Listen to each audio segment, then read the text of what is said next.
êtes bien sur la positive, c'est Julia et aujourd'hui on va parler de confiance en soi.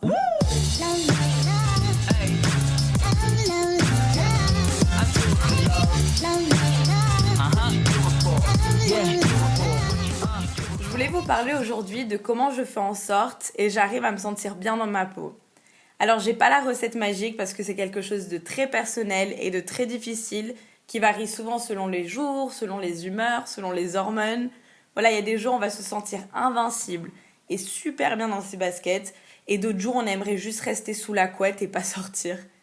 Donc les petits conseils que je vais vous donner, c'est des conseils qui m'ont fait du bien et qui m'ont fait petit à petit avoir une stabilité dans comment je me sens par rapport à moi-même.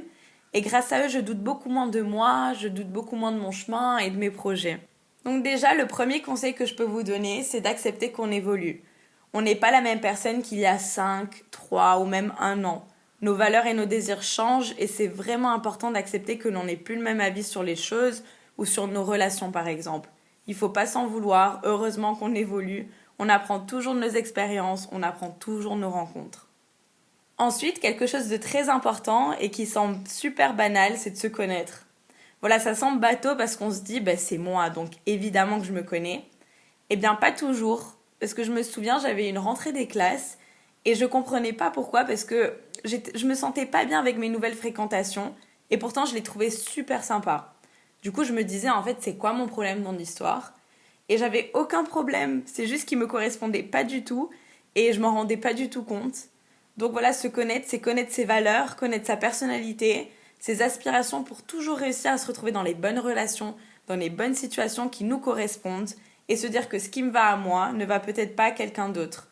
Donc ça aussi, ça m'a permis d'arrêter de me comparer aux autres et simplement de m'affirmer en tant que moi-même avec ma personnalité.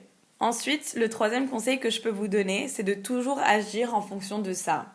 Toujours faire en sorte que nos décisions, nos relations et notre vie soient alignées avec nos valeurs et notre personnalité. Parfois, on n'est pas heureux dans un job et on ne sait pas pourquoi alors que c'est juste le job de rêve. Eh bien, le plus souvent, c'est qu'il va à l'encontre de nos valeurs et de notre personnalité. Et c'est fou parce qu'on peut passer à côté d'une vie entière à ne pas suivre sa propre personne et en simplement la validant nous-mêmes.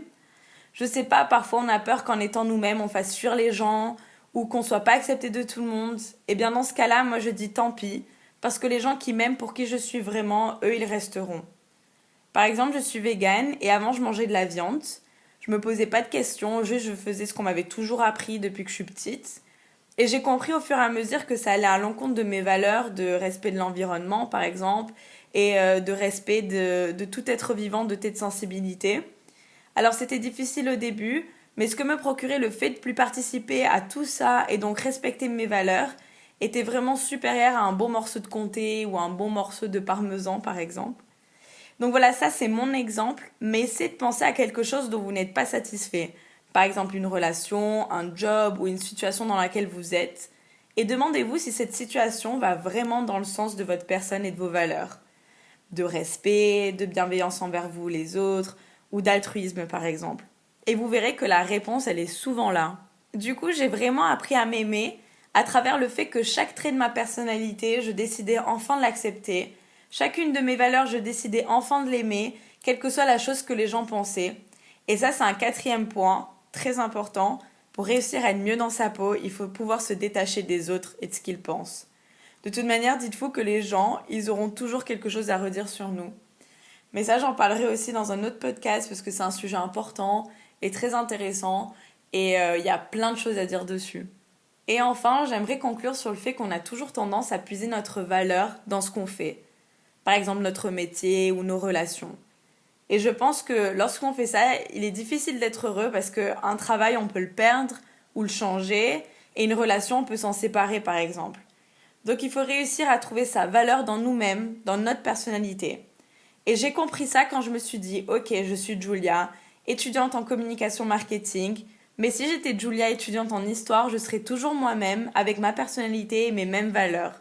J'aurais juste un centre d'intérêt qui est différent, et c'est pas parce que j'étudie le marketing que mes amis m'aiment plus, mais juste pour moi-même et qui je suis. Donc quand on se détache de ça, on se rend compte qu'on fait vraiment les choses pour nous-mêmes, et pas pour impressionner les autres ou se sentir important, et ça enlève vraiment un gros poids. D'ailleurs, en parlant de tout ça, je vous conseille le livre de Laurent Gounel qui s'appelle L'homme qui voulait être heureux. parce qu'il reprend un peu ce que je dis et il donne aussi une autre vision de la confiance en soi.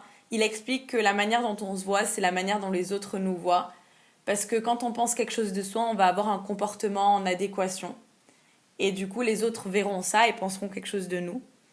Et il y a une citation que j'aime beaucoup qui dit « Une vie réussie est une vie que l'on a menée conformément à ses souhaits, en agissant toujours en accord avec ses valeurs, en donnant le meilleur de soi-même dans ce que l'on fait, en restant en harmonie avec qui l'on est, et si possible, une vie qui nous a donné l'occasion de nous dépasser, de nous consacrer à autre chose qu'à nous-mêmes, et d'apporter quelque chose à l'humanité, même très humblement, même si c'est infime. » Et je vous conseille un petit exercice, c'est d'écrire tous les soirs 3 choses que vous avez fait dans la journée, ou que vous avez découvert sur vous, je sais pas, par exemple, vous avez goûté quelque chose et vous aimez trop ça, ou vous avez essayé quelque chose, ou vous êtes sorti de votre zone de confort, et essayez d'écrire ça tous les soirs, un peu comme conseille Tiara dans le podcast précédent, et ça deviendra un automatisme de penser des choses positives sur vous, et vous verrez, c'est super efficace et ça fait du bien.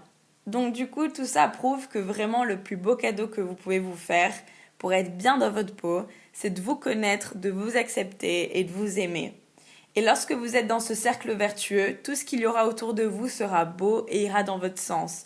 Vos relations, votre vie, votre travail et toutes les opportunités qui vont suivre. Essayez vraiment d'être bienveillant envers vous-même et essayez de vous parler comme si vous parliez à un ou une amie avec bienveillance et avec amour.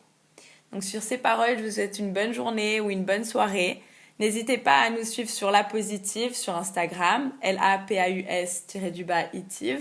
Et on se retrouve la semaine prochaine avec Tiara pour un nouvel épisode. Gros bisous.